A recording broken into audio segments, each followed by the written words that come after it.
Zack, Haney, this is the Columbia Avenue Corridor Improvement Project. The purpose of the project is, the big key word in here is corridor, right here.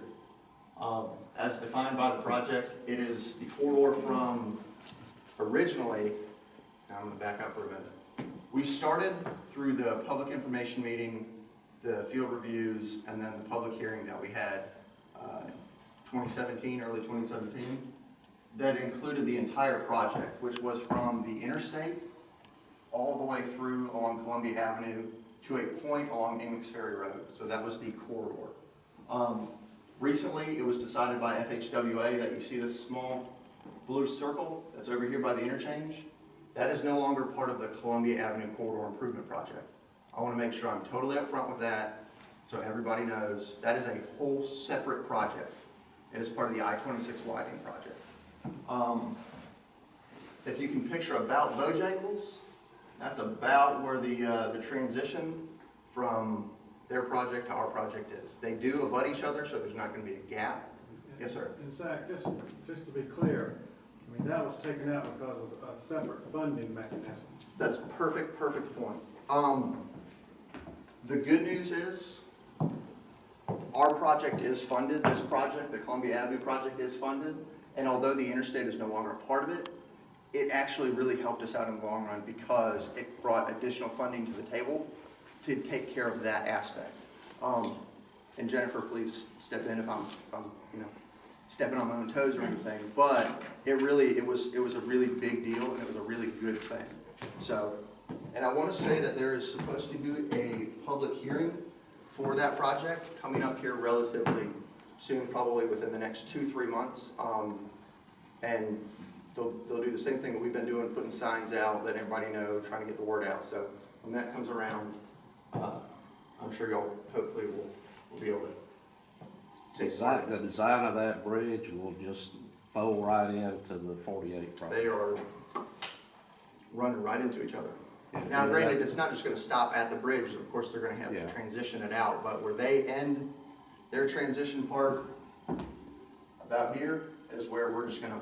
And the timing and all will match also. There's going to be, of course, a gap because it is two independent projects. However, they are going to be as seamless as they possibly can. And if any of us have any questions on the bridge design, we need to hold that till they have their public meeting. I would definitely recommend attending the public hearing. So, yes. But I'll tell you what, if I'll give you a card afterwards, and I can at least steer you in the right direction. Is that fair? Yeah. Okay, perfect. So without any further ado, I kind of feel like a broken record. We've been going over 33 different projects, including a no-build. And what that no-build means is if we did absolutely nothing, that gives us a baseline to compare everything off of. Whether it's better or worse, that sets the bar at a known location.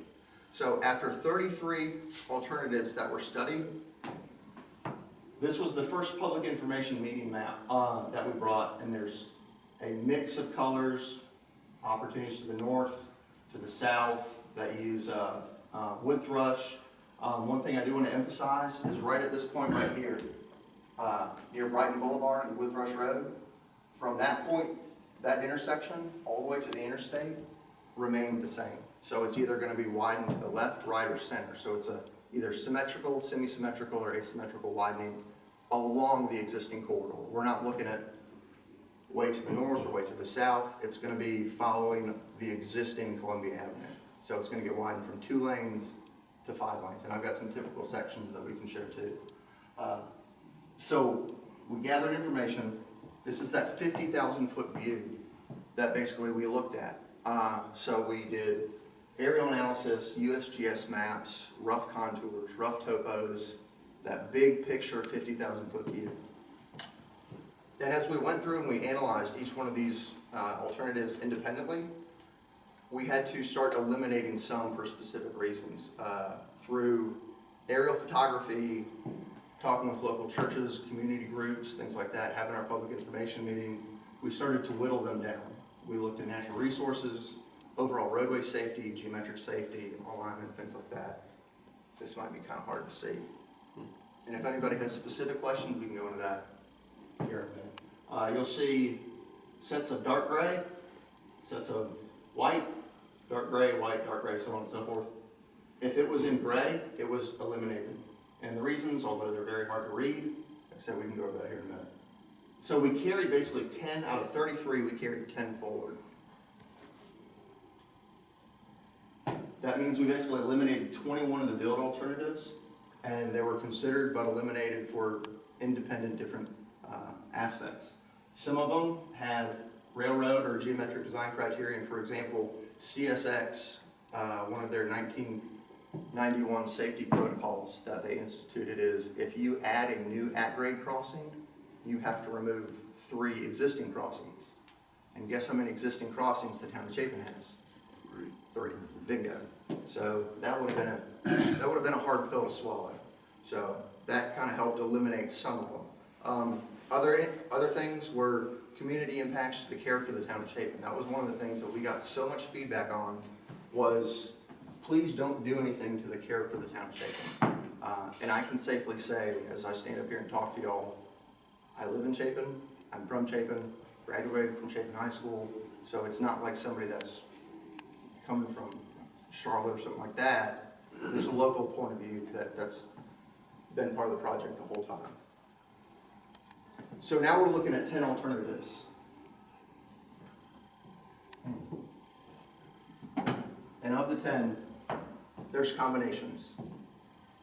We went through and analyzed widening all of Columbia Avenue, a southern wood thrush alternative that went down behind the high school. Here's the high school right here.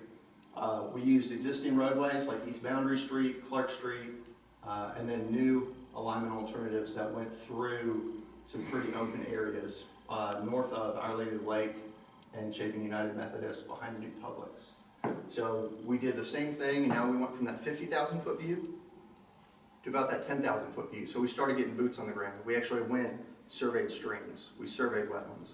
We actually put, paper to pavement, if you will, to analyze all of those 10 alternatives. Zack, somewhere in your presentation, will you address why the one that ran behind the high school all the way down to Absolutely.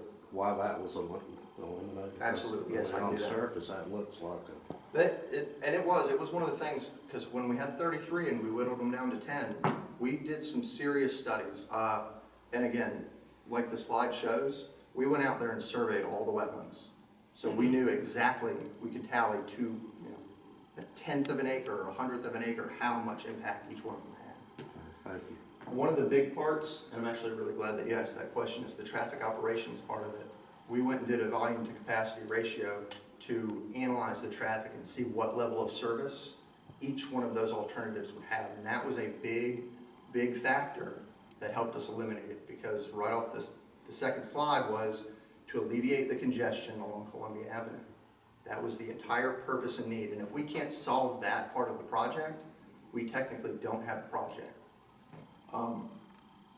And then another big thing, this is actually when we started talking with stakeholders for potential relocations. And it got dialogue started of, you're impacting Miss Betty's house, you're impacting Mr. John's house, or so on and so on and so forth. So all these things went into yet another matrix, because engineers love numbers and matrices. And it's the same format. The ones that are in white, we kept through and we moved on to the next round. So that 10,000, now we're down at 50, or now we're down at about 5,000. The ones in gray were eliminated for the reasons that we started going through before. Impacts to traffic, they didn't satisfy the purpose and need. There were too many community impacts. And if you see through some of these things coming in through, a lot of them had to do with what you just mentioned, the volume to capacity. We're looking at Ds and Cs, and then also we have Cs, Cs, Cs, and for a alternative to be considered viable, it actually has to have a level of service C or greater. Just to give you an example, if you're stuck out in front of Chapin High School at 4:30, 5 o'clock, that's pretty much a level of service F, because you're sitting there. And I'm sure we've all experienced that, and it's not a good time. So we went from those 10, and we eliminated 7. Again, the level of service was a big deal along Columbia Avenue. That is the purpose and need of the project, and that's what we have to solve. Again, we actually had boots on the ground for quantifying streams, wetlands, things like that. We quantified residential and commercial impacts, and then also we eliminated alternatives because they were very similar. So it was almost like if we shifted it 100 feet left or right, it was kind of the same thing. And this is kind of a good example of which, that even though these are close, you know, they were eliminated just because we might have gone a little bit south or a little bit north or so on and so forth. And these are the ones that we took to the public hearing. And from the public hearing, one of the big feedback pieces was widening along East Boundary Street seemed to be a very, very detrimental part to the character of the town of Chapin. And Jeff and I have talked to more people than you can shake a stick out. We've been meeting in driveways, we've been at Bojangles, all those kinds of things to help get the word out and help understand where everybody's coming from. And so from that, what we decided to do is, well, let's step back and see if there's a way that we can avoid this intersection of East Boundary Street and Columbia Avenue, because that was kind of our pinch point. So we shifted down towards Chapin High School a little bit, and we came up with an alternative, I guess 19A or 18A and 9A that utilized this open space behind the high school. So we moved off of East Boundary and shifted to the east a good bit. These alternatives here remain the same. It's just this piece in purple that you see that was added as kind of, instead of a 9A. Yes, sir? Would you say, Zack, when we're looking at East Boundary Street, we're getting a good traffic flow out of there, I believe. So it was one that we considered early on. Exactly. But the reason we had to shift it was from public comment, that even though we were getting good numbers out of there, the public saying, well, you're going to impact these very large streets, you're going to impact handicap parking at the church. So that's why this was added at a later date, was essentially, is the way I would do it is we're keeping the green, but we moved it out of the way because we're getting good numbers, and getting it out of the way to the purple.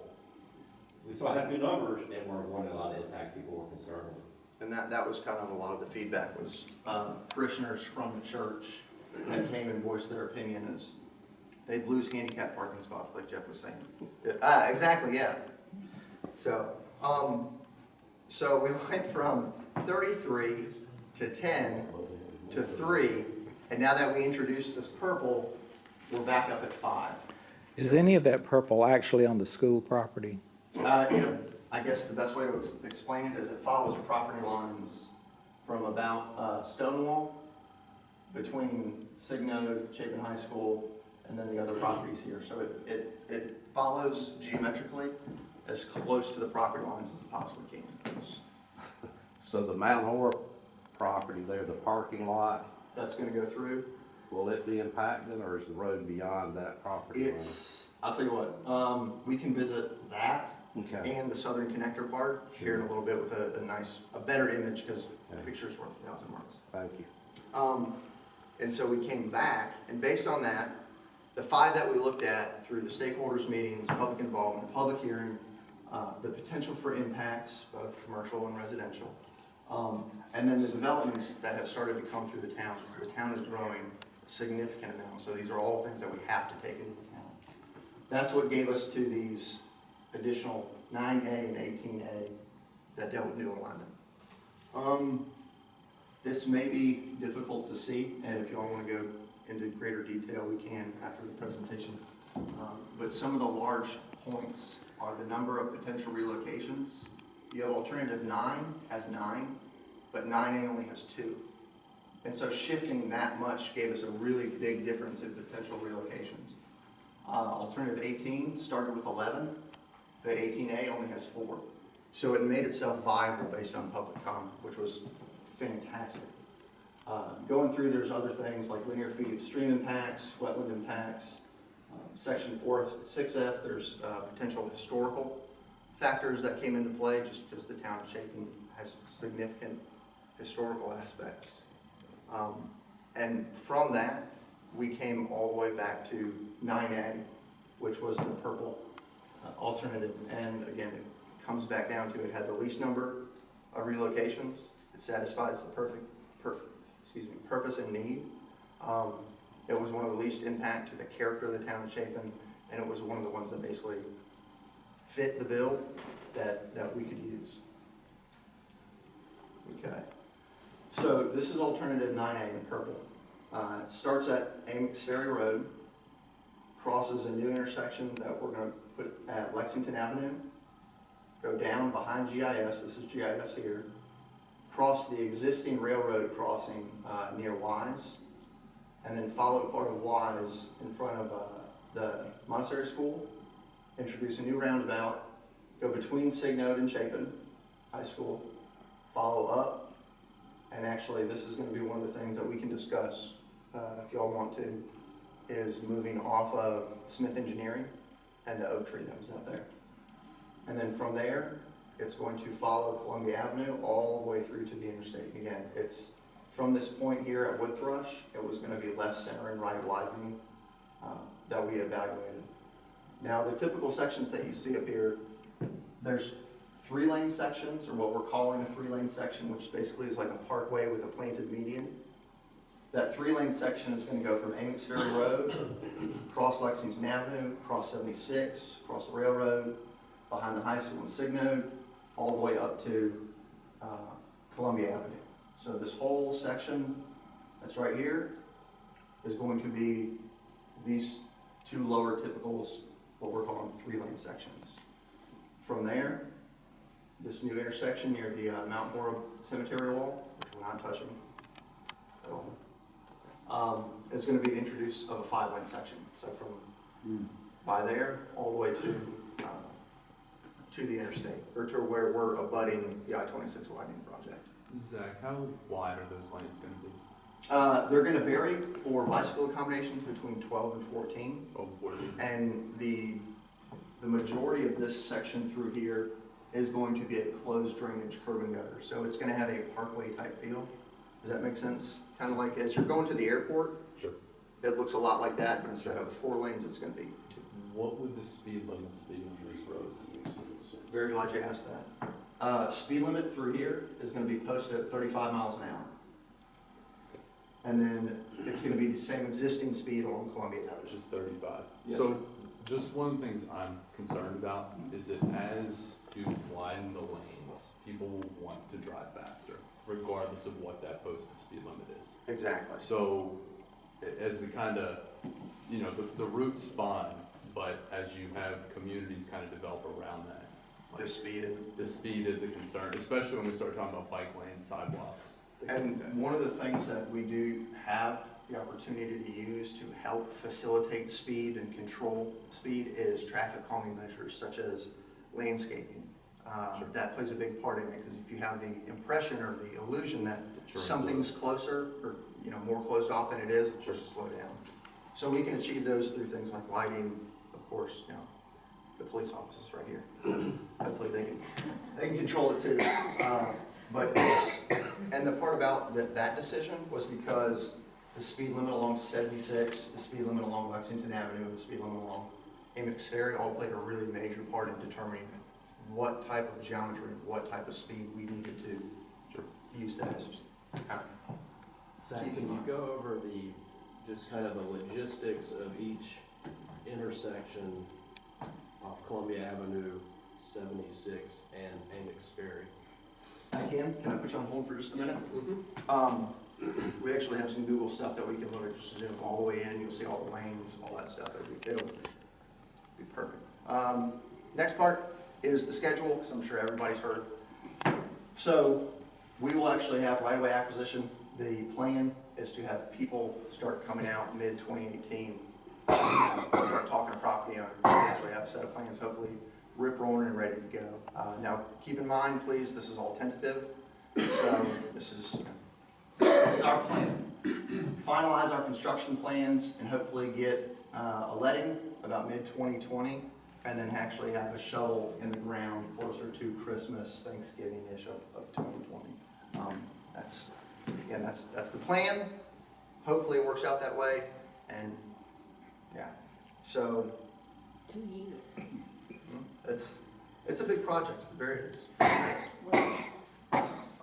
And Zach, the bridge will be done before that? Well, like, again, that's a whole separate thing. So I don't want to answer and I don't want to speak on their behalf, but at the same time, it's something that they can, again, I can get you in contact with the right people and they can help answer those those questions. Are you Not- expecting the bridge to be done before that?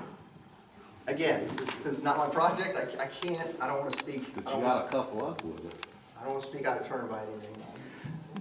Did I understand you to say we now have full funding for construction of this entire project? We have, the project has been allocated in the DIP, so it will be, from there, it'll move to the STIP, the state infrastructure, and then from there, it will be fully funded for right-of-way, PE, construction dollars. So Jennifer, if you want to hop in, it's, Yeah, the funding source, this project is being funded by what's called an MPO, the COATS MPO, Metropolitan Planning Organization. And they voted, their board voted in December to fully fund the project. So, we're just kind of waiting on some, basically, they've updated what is called their transportation improvement plan, yeah. which means once they send us the paperwork and then the state transportation improvement plan is updated. But the board voted, that was the final piece of the puzzle, to have the board vote to approve. Is there any part of this project that is outside city limits? The city limits for the town of Chapin have, and they're still evolving, so to answer your question as best I can, part of the project is within town limits, and part of the project is out of town limits. For example, the town limits stop just past GIS, so through here it is, through here it isn't. And through this section it is. So it's yes and no. Well, no, fully. So would you say maybe more than 90% is within city limits? I'd say a significant amount is within the city limits, and because I say that is the portion that's along Columbia Avenue, the largest widening portion of the project, is within town limits. So again, yeah, kind of yes and. Just that section down by GIS? Well, it's, let's see, I don't think we have.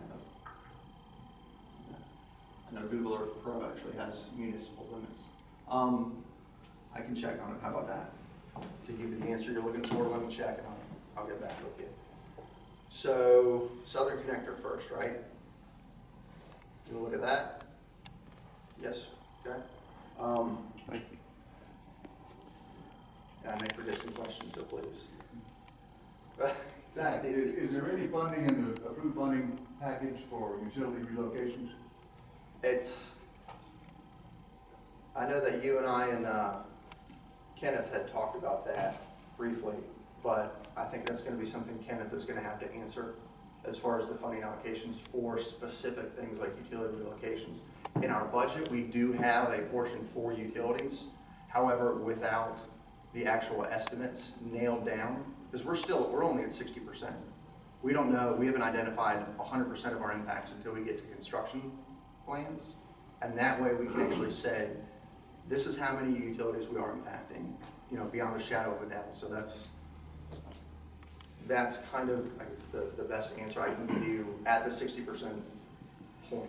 Does that kind of satisfy it? Yes, no, maybe? That's, It satisfies us, but it gives some information.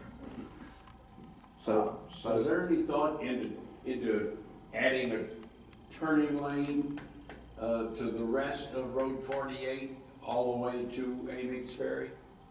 there's actually going to be an additional turn lane at Lexington Avenue. So we can go back to that Google Earth limits that I was actually going to answer the lane question and the intersection question, and then we can hit that one too at the same time. But to answer your question for the Southern Connector,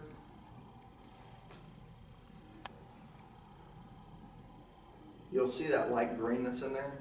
That was proposed in 2006 as the Southern Connector that went from significantly further south of our project study area all the way through, and it did use a portion of Wood Thrush.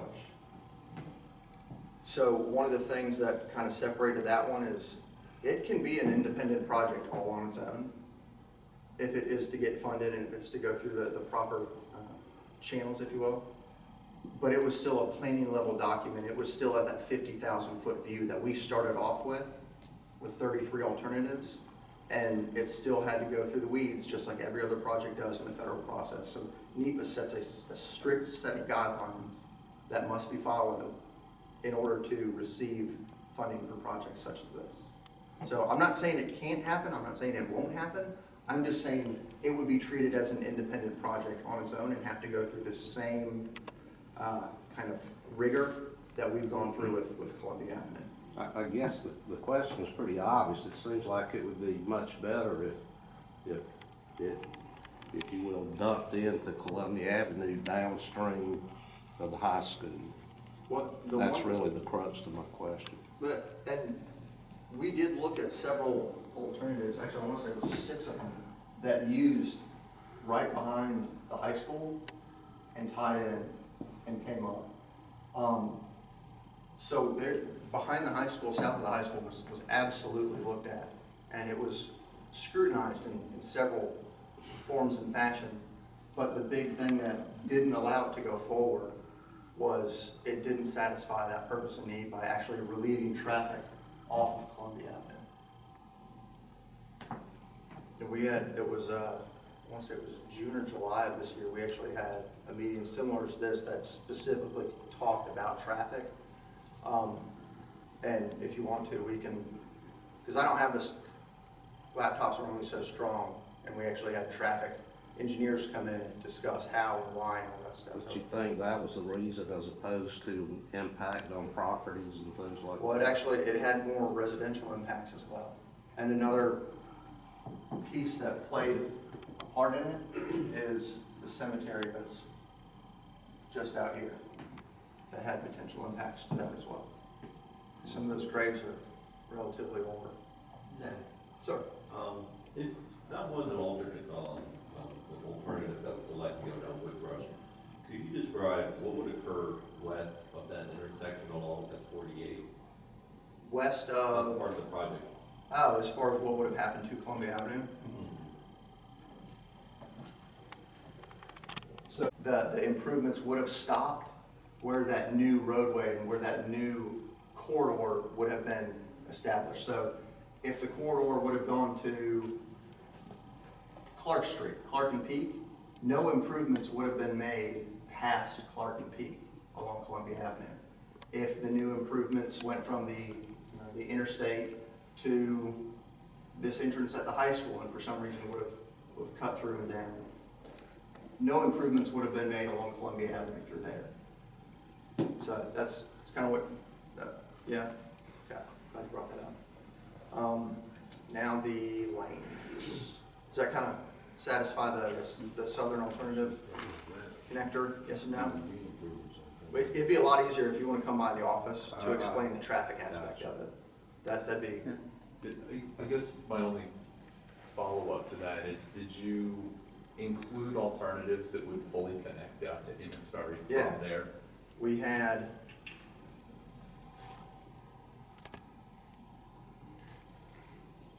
I don't necessarily, I trust you. it's, Because it just kind of ends down there, so I guess. basically everyone that you see that starts at Emmons Ferry over here, connected at or around this location here and followed Stonewall. Where the and tied into proposed Woodbrush. traffic circle will be. Yeah. I guess the thing is, you showed the southern connector, but it never finished connecting everything. You'd have to get off that road and then go north, and then. The 2006 planning document that we used to help actually develop a lot of these southern alternatives had different pieces that basically did, this was one segment, and then a whole nother segment was connecting between another intersection and another intersection and so on. But when you were evaluating the traffic impacts, it was only ending where that. But we didn't evaluate that southern connector. It was, you're almost a mile outside of the project study area. And if that was the case, then that means we would have had to introduce, probably another 8 or 10 alternatives through this section here and this section here. So it would have been a instead of the 33, would have been in the, 40s and 50s and everything else. Question, Yes, sir. if you did adopt that southern connector road, which apparently is that green one, why would you need to improve Columbia Avenue on into town? The traffic would be alleviated substantially, would it not? Well, that was part of it when we actually ran levels of service and analyzed the traffic aspect of the project. Tying in at Woodthrush Road didn't alleviate enough of the afternoon traffic along Columbia Avenue. There was still a level of service from this point here all the way through that was at least a D or below. But if you completed the southern connector, that would avoid all that mess, wouldn't it? It's a whole separate project. It's a whole planning level view. So they're still looking, that planning level document is sitting at 50,000 feet.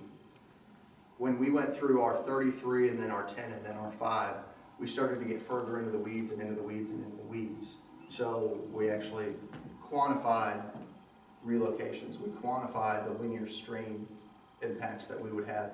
We modeled, we went through traffic modeling that you would not believe for 10 of these alternatives through here. And lo and behold, the constant that kept coming through was if we do not pick up enough traffic off of Clark, East Bay, the high school especially, and Woodthrush, we still had a level of service through this section here that wouldn't satisfy the project purpose. It was one of the things that we needed a wider section through a portion of Columbia Avenue, especially past the high school, to pick up all that volume, to pick up all that traffic. So as we went further into the weeds and analyzed the traffic aspect of it, this generation section here had to be picked up. Where is the old wired goat and the old tree? Okay. I got it right there. Let me clean this up a little bit.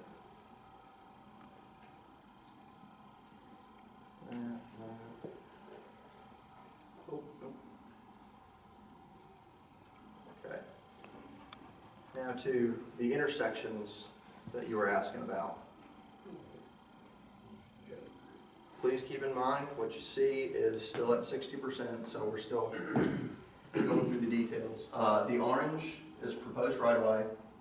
The green that you see is the edge of pavement. And then, of course, the yellow and white are pavement markings. The pink that you see are sidewalks, and there are sidewalks down both sides. So this is one new intersection along Amics Ferry Road that goes right through here. You can see part of the new Publix. That's the first new intersection. Zack, can you go back and show the proposed cul-de-sac? Oh, sure. At the section of Zion Church Road, that's over by the grocery store, this is actually going to get turned into a cul-de-sac. You'll still have access to the grocery store, but the improvements that are going to be made through this section here are going to account for us removing this section of Zion Church Road. What's the advantage of doing that? One, the alignment. This is at such a bad angle right here. We would have had, in order to properly fix it up to federal highway and state standards, we would have had to peel this thing all the way out and around and go through some part of either the house or this property through here. So the thought behind it was to Can you scroll that way so we can see Zion, the other end of the road? oh yeah. Yeah, okay. So you still have the intersection down. Yeah, and what that does is, that's basically tying from the new improvements that have been made from the Publix, the 3-lane section that goes through there. We're carrying that to the intersection, the new intersection, and then we're tapering back down to 2 lanes along Amics Ferry. And so there's still egress from that intersection down the Yes, ma'am. bottom. This part of Broomstraw? Yeah, full left, right, all of it. And Chapin United Methodist Church is also putting in a time for here, but I believe it's restricted to Sunday use only. The next intersection, and if you want me to zoom out, please let me know to help answer the question. So Lexington Avenue is gonna be made a 3-lane section through here with designated turn lanes onto and off of in all directions. And it's gonna be a designated left to go north, through and right to go south, and this is gonna be a new intersection as well. With no traffic signal. There's a traffic signal that's actually warranted for that one, yes. And actually, I'm glad you asked that because there is a warrant, there's a signal for this intersection. There was a signal for this intersection. There's a signal for the new intersection along 76. And then a new signal at the new intersection with Columbia Avenue. Will those all have full pedestrian facilities in there? Bike lanes, No, but dedicated sidewalk, Crossing shelter in Oh, yeah. the middle, Yeah. in the median? all ADA compliant, all pedestrian right-of-way compliant. Zack, is there not a traffic light at Old Lexington and 48? At Old Lexington and 48 here. Oh. Yeah, Columbia Avenue and Old Lexington. Yeah. Columbia and Old Lexington Ave, and are you saying over here? Yeah, right there. Yeah, the safety standards and warrant for Lexington Avenue, Yeah. it's needed one for a long time, Thank you. so. But yes, to answer your question, there is gonna be a signal and a designated left-hand turn lane from Columbia Avenue down Lexington Avenue. And I know that Lexington Avenue just had a bunch of new beautification, streetscape stuff. We are absolutely going to minimize as much of the impact of the new construction as we possibly can. Were you gonna talk about the intersections of Clark Street and the existing? Okay. Yeah. Go ahead. So from 76, it's pretty much the same, designated through, left and right, all the way around. Signalized, full pedestrian, all that stuff. Now, at East Boundary, we're proposing a right only. And the reason for that is just the amount of access that's going to be available to the new road and through 76, it didn't really warrant an ability to make a left-hand turn out there. And the left-hand turn would have had to cross a through lane, a designated turn lane, and a right turn lane. So it would have had to cross 2 new lanes of traffic as well. This is always something that everybody loves to discuss. The roundabout that's going to be behind the high school. And the reason for that is it supports a lot of the volume because in the morning, all the students are going into the school. So it almost acts like a free flow all the way through. And then in the afternoon, they're all leaving. So all of them are going to leave the high school, hit the roundabout, and go to whether they're going to 76 or Lexington or Emmons Ferry. So they technically won't even get on Columbia Avenue unless they're going to the interstate or something like that. So the big benefit of this alignment is it pulls the majority of that traffic from students off of Columbia Avenue entirely. And yes, we have sat down with the high school on numerous occasions. I think Jeff and I even went over to the board, not only for a presentation, but also to kind of get their feedback. And they like the alignment, and they're in favor of a new access down here to the south that allows them to just funnel students out in the afternoon. And then going back to the wire goat. I feel like I'm hopping around a lot. This does illustrate the line work on the old wire goat. However, like I said initially, we've looked at the geometrics to actually slide it over a significant amount to get off of not only the Smith Engineering, but also the oak tree. So we don't have finalized line work, we don't have finalized design, but we do have enough to sit here and safely say, yes, we can shift off of that and not impact that home.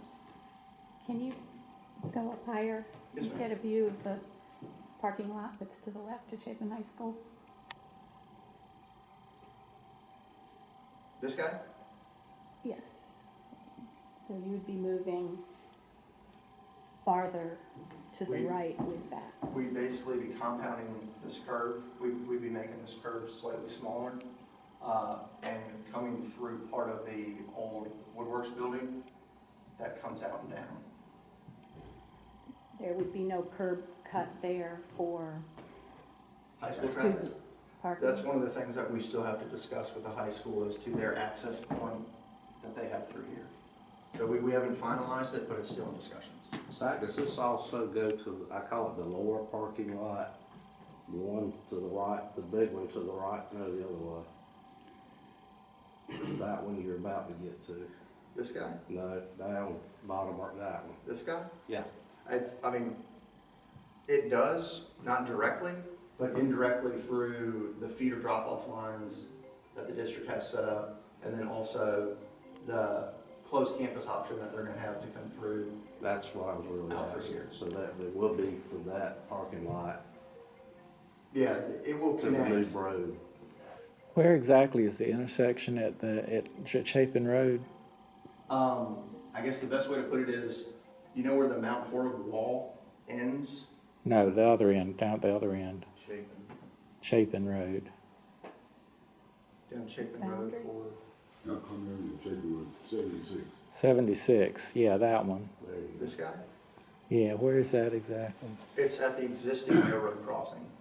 The road that's there is still gonna stay there. That was one of Is that the one at Boundary and Murray Linland? No, No, close this to the is- That's town. that's the one at Y Street? Yeah, that was. The existing crossing that's there, if, one of the limitations that we had is if we would have introduced a new at-grade crossing, we would have had to remove 3 existing railroad crossings. Okay. And you were proposing a right only at East Boundary and where? At the east boundary and the new road.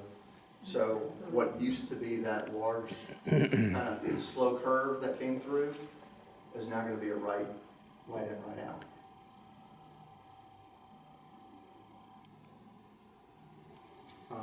And again, Stonewall Court is gonna be tied into relatively similar to how it does now. It'll tie right into the roundabout. And again, we're still in the process of discussing with Richland Lexington 5 on their access at this point, or some point through there. So does that answer your Mount Ward parking lot question? Not yet. Not the parking lot, yeah. This guy?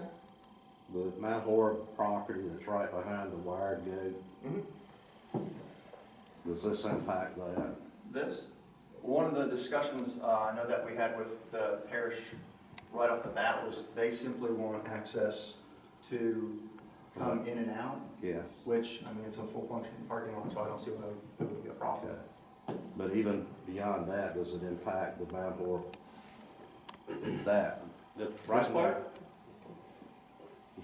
To my right there. Yeah, I mean, the line Where work the that, trees are, yeah, thank you. yeah, the line work that you see here is gonna be where approximately where the roadway and the pavement right of way is gonna be. To get down any more into the nitty gritty of it, So you don't know if that will impact the Mount Horeb property or not? It's going to be impacted in some way, shape, or form. However, the orange line that you see is gonna be the edge of the right of way. Gotcha. I wanna say I have some property lines on here that might make it pretty intensely busy. You can do it, that's a Mount Horeb question, not a. Yeah, and again, we can have more stakeholders meetings if y'all wanna do that too for specific, property questions like that. And then from the new intersection to, again, around the Bojangles area, that's gonna be 5 lanes all the way through to about Bojangles, so. With a traffic light at Wood Thrush and Brighton Parkway? Yes, there is a traffic light warranted there as well. How is this entire project gonna affect traffic from St. Peter's and Newberry and that area? The St. Peter's area? Yeah, I mean, they're gonna be feeding into 48 too, but they're not even affected by this project, it looks to me like. Well, again, we looked at areas that tied back into St. Peter's Church Road, and actually one of them was a northern alternative. And the reason is we couldn't get above the railroad and tie back down at St. Peter's Church. The, So their route is still gonna, it's not gonna change, they're still gonna come in and yeah, go through town. they're gonna act as is right now. So they're, But when we looked at some alternatives that utilize St. Peter's Church Road, we couldn't get up high enough and down low enough between that little gap between the railroad and St. Peter's Church Road. Does that answer your question? it kinda looks like your big picture concept is to funnel those folks that Stan's talking about through their standard route. And out and away. And relieve the traffic there with the folks coming from Amix Ferry. And again, we looked at more traffic models in the, I want to say the environmental document that has traffic appendices to it. Did you consider a flyover? Flyover. Or a tunnel. Or a tunnel. Well, actually, yeah. Yeah, or a tunnel. Well, it's one of those. So Southern Connector intersection questions, and then utility questions. I feel like I'm missing one.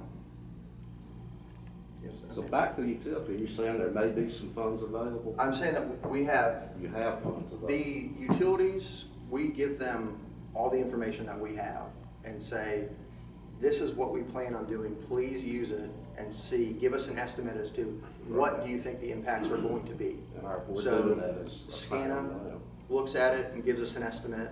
The town of Chapin looks at it, gives us an estimate what they think the impacts are gonna be. And along with those impacts, they give us a financial estimate of, hey, we think it's gonna be this many. Well, You might need to explain the prior rights part. That's, That's the key, because for me, there could be impacts, there could be parts of utilities and pieces and different utility companies that the project will have to pay to move those utilities. And then in other cases, the utility company has to pay to move their facilities. yeah, And and that was our understanding from the town, was that we would have, the town would have to relocate those, our, Except that my understanding is that the sewer line was placed off of the highway right-of-way on Columbia Avenue, without having. and that the project would just put it into the project area. Well, it Is goes that back right? to what Jennifer was saying. Whoever had prior rights, whoever was there first, kind of takes, they take precedence. So if the roadway was there first, the roadway has prior rights. If the utility was there first, then the utility has prior rights. And each utility provider, the water lines, sewer lines, Time Warner cable, fiber, all that stuff, they evaluate it, and they, as the 4 years worth of work that's happened, has identified where prior rights are, who has them, who does not, and based on that information, they give us an estimate of, we believe it's gonna be X number of impacts at these locations, and it's gonna cost us approximately this many dollars. and who is gonna pay the dollars, I guess is where I'm coming from. It boils right back down to what Jennifer was saying. Prior rights steers the ship. So if, for example, if SCE&G had their poles there first, Yeah, and we're proposing this project, they have to move their poles based on our impacts, because they were there first. at their cost. No, at our DOT. cost, because we are asking them to do something. It's a little bit more who's there first, it's who has equipment permits or who has easements in place, and it depends on. I guess I'll put it bluntly, our town is concerned that we're gonna have to spend a whole lot of money to relocate our facilities, and that's a big deal. And And in this case, Stan's correct. We believe the town has prior right from the high school down to the interstate. and if, In that case, this may be a project-related cost. But the balance of the route, we don't have prior rights. The lines were installed within the right-of-way, or they crossed the right-of-way. So in those instances, probably the town is going to be responsible for those entire relocations. and like what Ren mentioned about easements and prior agreements that had to do with that, they all come into play, and all of this is researched. But And- it should be noticed that unfortunately, there is no, currently, right now, there is no recourse. The federal, the state law, this is actually state law, states that the state, we cannot pay for utility relocations if the utility, if we have prior rights. So there's unfortunately, and we run into this on a lot of, especially with communities and towns much smaller than Chapin, and they don't have the money to pay for it. And unfortunately, I feel so bad, but there's nothing, it's a state law. It's not a matter of, do we want to? I can attest to all those projects that it would be so much easier on the project, on the community, on everybody, if we could pay for it, because it's usually a very small part of a much bigger, when you're talking about a project that's $45 million just for construction, and the relocation costs are only $100,000, that is a lot of money for the town. Exactly. But on the big project cost, it's a small amount. It would be but by state law, we are not allowed to. So if we do get that. the state law changed, you'll be happy. They are working on that. We're It was aware of brought that. up last year, and if that state law can be passed, and I am not a utility expert, but my understanding is they're trying to get that law changed so that the smaller, utility companies, the smaller towns, so we're not talking about the big guys like SCE&G, that we can pay for those as part of the project. As it stands right now, we cannot.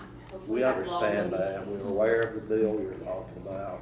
And you And we mentioned have that, amped up our representatives on Good, this. yes. that you're not, What? I will tell you, in anticipation of hopefully that bill passing, I would, please don't wait to move forward with, say, your design of your utilities. If you have enough money, because what will happen is, okay, I've been told this on another project of mine, where the town has said, what ends up happening is if they can't meet this project schedule, then that's gonna be a problem. So please don't hold off doing what you can do now. If you have funds that you can, I'm assuming, I don't know if you're gonna have to hire a firm to redesign your lines and then, coordinate, or whether or not you're gonna have to, you have people in-house, I don't know. I think, But you don't wanna end up waiting I and then. understand. I Yeah. got you. How much of this project is paid for with federal funds? What percentage? It's 80-20? It's an 80-20. 80-20 match, so 80% federal funds, 20% State. local state. And what money was used to put the roads in for the technology park? That was economic development. That was a totally different funding source. It's not the same out of the 100,000 or whatever you're talking about. Right. this might be. It's not available. C funds. Thank you. Yeah, absolutely. And you can actually see the designated lefts, your through lane going out of town, and then a designated left and a designated right for Lexington Avenue. And again, it will be signalized. Another question, if you move over to the right, you see the offset intersection of Peak Street and Clark And Street. Clark, That's one of the worst intersections in Chapin. Is there any way that can be aligned properly? We've been working with the county and the DOT, their traffic folks, to figure out how the most feasible way to realign these intersections are. We're basically 70%, 80% finalized for that specific intersection. And actually, I think what is going to happen is Peak is going to get straightened out. So instead of coming in at a skew or at an angle, it's going to come in at a perpendicular.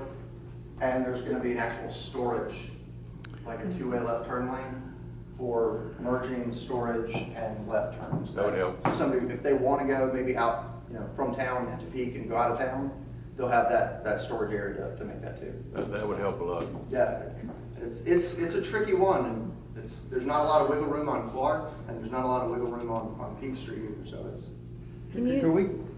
Could we go back to, old Lexington, by the Wells Fargo back there? You're saying you're gonna put in a 3-lane going down that road, so as you're going up towards Columbia, you'll go either left or right? So if, basically from that. No, I'm talking about That road, yes. Lexington Avenue. That's gonna be 3 lane? Well, the current width actually is wide enough to put 3 lanes of traffic. It's just striped and extra wide.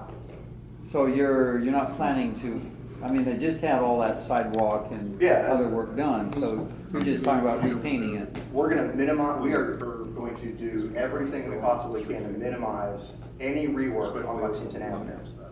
It will have restriping, of course, and tying in, our proposed sidewalks are gonna tie into the sidewalks that just got built recently. But the width that's there is gonna need a little bit, not very much, but a little bit of kind of tweaking of the radii to facilitate those 3 lanes. Because as you can kind of tell, and again, this is not survey grade, it's Google Earth. But if you look at it, our new pavement width isn't gonna be much larger than what's already out there.